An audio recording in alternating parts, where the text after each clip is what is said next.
जब भीष्म पितामह को अर्जुन ने बाणों की सैया पर लेटा दिया, तब भगवान कृष्ण आखिरी बार उनसे मिलने गए। उनको देखकर भीष्म पितामह ने अपने अंतिम शब्द में कहा, हे केशव, मुझे मेरे पिछले 10 जन्म याद है, लेकिन इसके बाद भी मैंने ऐसा क्या बड़ा अनर्थ कर दिया कि आज मुझे ये दिन देखना पड़ा।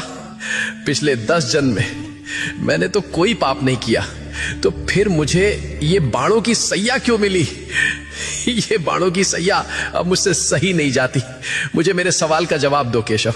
तब भगवान कृष्ण ने कहा कि हे पितामह, ये बात आपके 10 जन्मों के पहले की है। जब आप एक राजकुमार थे, तब आप जंगल से भ्रमण कर रहे थे। तभी आपके रास्ते में एक सांप आ गया। आपने उसको मारा नहीं, बल्कि ये सोचकर कि कहीं ये सांप किसी को काट ना ले, इसलिए आपने उस सांप को रास्ते से हटा दिया। लेकिन गलती से बेचारा सांप कांटों के झाड़ में फंस गया। वो जितनी बार निकलने की कोशिश करता, वो उतना ही कांटों में और ज्यादा फंस जाता था। कई दिनों तक वो सांप उन कांटों में फंसा रहा और भगवान से प्रार्थना करता रहा कि हे प्रभु, इससे अच्छा तो मुझे मार ही देते। प्रभु, जिसने भी मेरे साथ ऐसा किया है, उसके साथ भी ऐसा ही करना।